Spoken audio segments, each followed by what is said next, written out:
दोस्तों मैं आज आपके साथ बात करने वाला हूँ नियोजन केमिकल्स के बारे में। तो यहाँ पे मैं अपना जो 70% ऑफ द वॉल्यूम है, उसको मैं प्रॉफ़िट बुक किया हूँ और 2021 का मेरा सबसे अच्छा जो प्रॉफ़िटेबल वाला स्टॉक रहा है, वो रहा है नियोजन केमिकल्स। तो यहाँ पे मैं अगर बात करूँगा, मैं यहाँ पे क्यों प्रॉफ़िट बुक किया, यहाँ पे मैं आप लोगों को बताऊँगा, किस हिसाब से मेरे को वहाँ पे प्रॉफ़िट बुक करना पड़ा। अगर यहाँ पे मैं गलत जाता हूँ, अगर टेक्निकल एनालिसिस के हिसाब से मैं गलत भी जाता हूँ, तो मेरा जो 30% वॉल्यूम है, वो मेरे को अच्छा खासा प्रॉफ़िट दे सकता है, राइट? लेकिन यहाँ पे क्या होता है, कभी भी एक शॉर्ट टर्म में हम लोग को एक झटका मिलता है, लाइक नीचे जाने का या करेक्शन का हम लोग को सिग्नल मिलता है, तो समझ लेना चाहिए कि यहाँ पे एक छोटा-सा प्रॉफ़िट बुक होना चाहिए, सो दैट हम लोग का जो मार्जिन है, वो जो भी हम लोग का स्टॉक में जो पैसा यहाँ पे एलोकेट हुआ है, वो ज़्यादा टाइम तक कंसोलिडेशन मोड में ना रहे। क्योंकि कंसोलिडेशन मोड में रहेगा, यहाँ पे आप लोग तो दूसरा जो स्टॉक है जिसमें अभी बढ़त आ रहा है, उसमें आप अपॉर्चुनिटी मिस करोगे। दूसरा जो चीज़ है, वहाँ पे जब फँसा रहेगा, जब भी थोड़ा-सा यहाँ पे उछाल आएगा, थोड़ा-सा आपका प्रॉफ़िट बनने लग जाएगा, आप लोग उसको प्रॉफ़िट बुक कर दोगे। सो दैट वहाँ पे जो लॉन्ग प्रॉफ़िट है, उसको लेने में थोड़ा-सा दिक्कत हो सकता है, आप लोग ले नहीं पाओगे as per the human psychology. Correct? तो एज़ पर दैट मेरे को यहाँ पे थोड़ा-सा सेल करना पड़ा, मैं आप लोगों को डिटेल में बात करूँगा। नमस्कार दोस्तों, मार्केट रेट में आपका स्वागत है। मैं आपके साथ बात करने वाला हूँ आज नियोजन केमिकल के बारे में।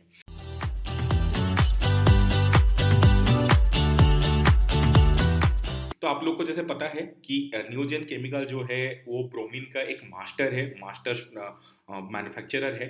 बहुत ही स्ट्रगल के बाद आप लोग अगर उसका हिस्ट्री स्टडी करोगे, तो मैं जब इसका हिस्ट्री देखा तो ये मेरे को बहुत मतलब मोटिवेट किया फॉर द बिज़नेस। बहुत बार उनका मतलब बहुत अच्छा खासा वहाँ पे इन्वेस्टमेंट हुआ था, ड्यू टू इंश्योरेंस नहीं था बोल के वहाँ पे बहुत ज़्यादा उनका नुकसान हो गया।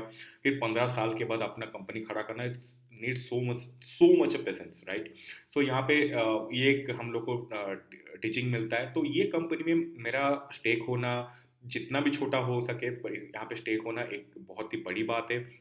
और यहाँ पे मैं लॉन्ग टर्म इन्वेस्टर भी हूँ, लेकिन जो अभी के लिए जो प्राइस है, उसमें नहीं, थोड़ा-सा इसमें करेक्शन आने दीजिए, तो वो वाला लेवल में हम लोग बात करेंगे। तो सबसे पहले मैं आप लोगों को बता देता हूँ कि किस हिसाब से मेरे को यहाँ पे सेलिंग करने का थोड़ा-सा मूड बना। तो यहाँ पे जो नेट डेट है, यहाँ पे डेट काफ़ी ज़्यादा बढ़ गया है। 2020-21 का आप लोग अगर डेट देखोगे, तो यहाँ पे 34.33% का यहाँ पे डेट बढ़ा हुआ है और यहाँ पे डेट टू इक्विटी रेशियो 1 के पार हो चुका है, 1.10।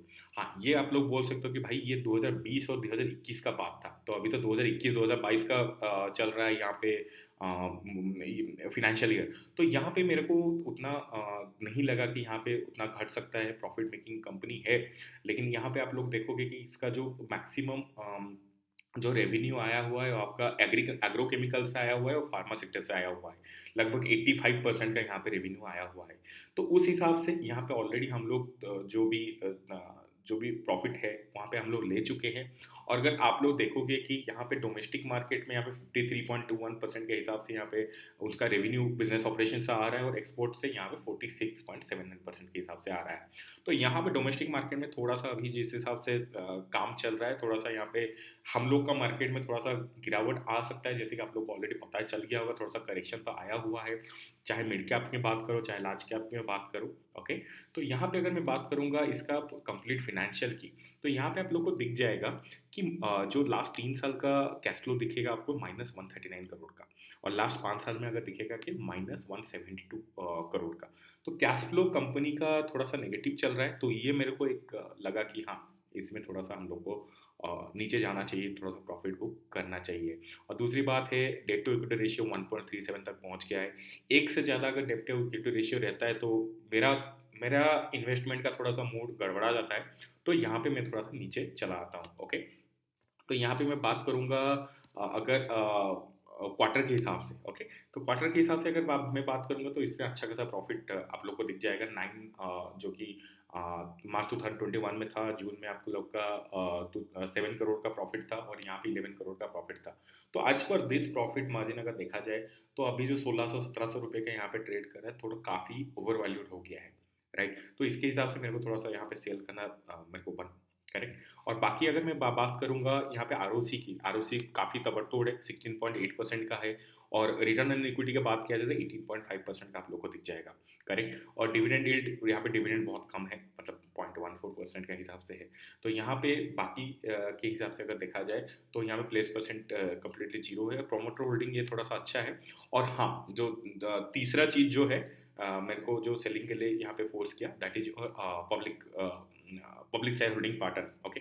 तो पब्लिक का शेयर होल्डिंग पैटर्न अच्छा खासा बढ़ा हुआ है और यहाँ पे प्रोमोटर का जो होल्डिंग है अच्छा खासा घटा हुआ है।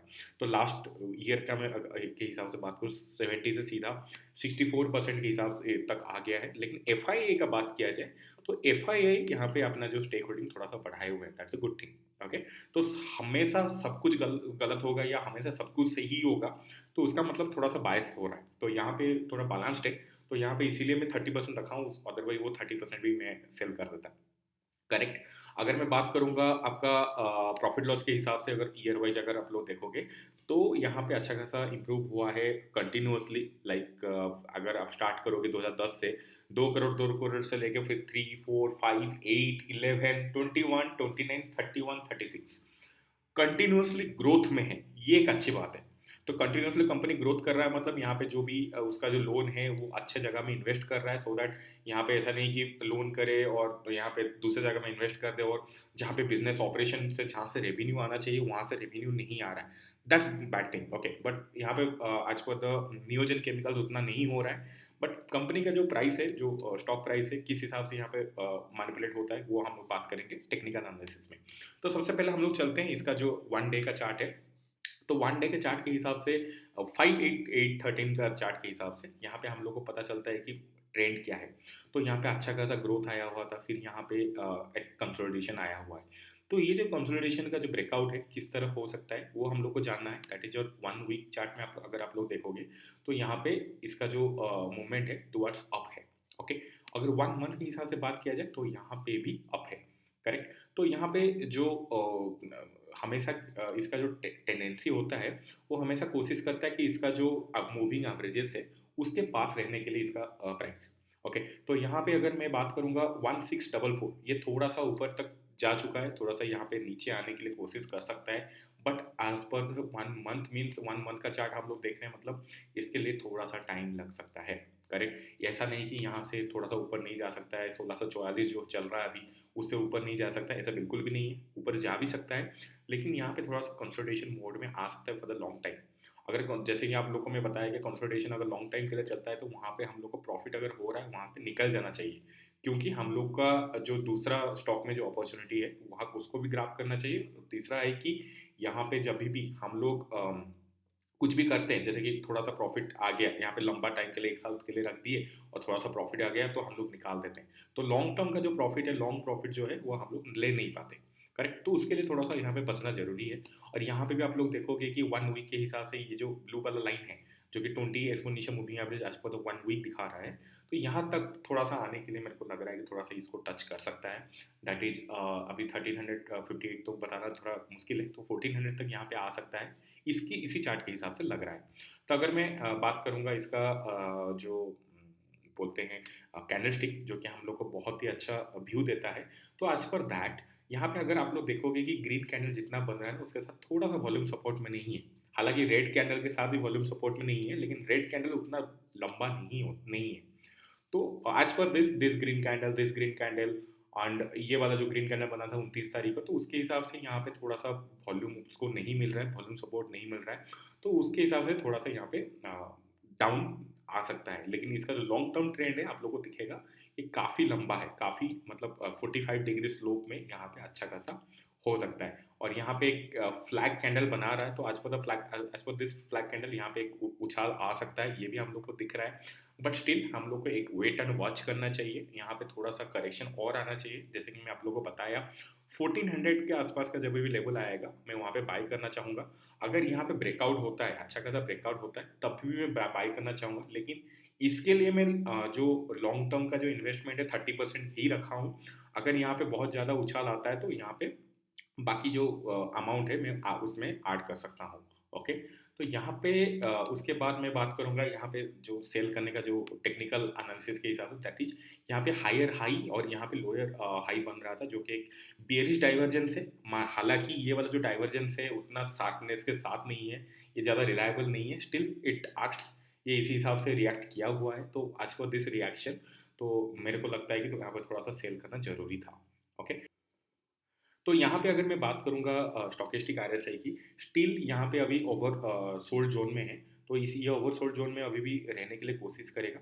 तो ये ओवर सोल्ड जोन को देख के अगर आप लोग इन्वेस्टमेंट करना चाहते हो तो थोड़ा थोड़ा करके आप लोग इन्वेस्टमेंट स्टार्ट कर सकते हो। लेकिन कभी भी अगर ओवरबोट जोन में आता है तो यहाँ पे आप लोग को सेल करना एक जरूरी है। तो यहाँ पे नियोजन केमिकल्स का आप लोग को अगर अगर मैं इसका समरी बता दूँ, तो ये एक बहुत ही अच्छा कंपनी है, बहुत ही अच्छा ग्रोथ है, लेकिन थोड़ा सा फिनेंशियल को देख के मैं थोड़ा इस यहाँ पे मेरे को सेल करना बन गया। तो यहाँ पे अगर मैं बात करूँगा सेलिंग की, तो अभी के लिए थोड़ा सा सेल मूड में मैं अभी भी हूँ। एंड जैसे कि मैं आप लोगों को बताया कि 1400 का लेवल तक अगर जब जब भी आता है तो यहाँ पे मैं वेट करूँगा। अगर वहाँ से जैसे कि 1700 1800 पार हो जाता है, वहाँ पे आप लोग को ब्रेकआउट हो जाता है, जो कि अभी के लिए तो होना थोड़ा सा मुश्किल मेरे को लग रहा है। तो अगर 1800 पार हो जाता है, देन मैं वहाँ पे एक स्विंग ट्रेड कर सकता हूँ, लाइक 1 to 2 वीक्स का। तो this is my strategy on the नियोजन केमिकल्स। तो आप लोग को जिस हिसाब से आप लोग का रिस्क एपेटाइट है उस हिसाब से आप लोग को एक्शन लेना चाहिए। और यहाँ पे आप लोग को किस हिसाब से अब लॉन्ग टर्म अगर इन्वेस्टमेंट करना है तो आप लोग कर सकते हो, but in A chunks, not at a single shot. Okay, तो थैंक यू सो मच। बहुत दिन के बाद हम लोग वीडियो अपलोड कर रहे हैं, और इतना टाइम के लिए मार्केट डिलाइट के साथ रहना, आप लोग के पेशेंस के लिए बहुत बहुत धन्यवाद। और आपका जो ये वाला साल है 2022 है, यहाँ पे आप लोग का इन्वेस्टमेंट में अच्छा खासा रिटर्न निकले, ये मेरा शुभकामनाएं हैं अपना भगवान के पास और आप लोग के लिए। Thank you so much.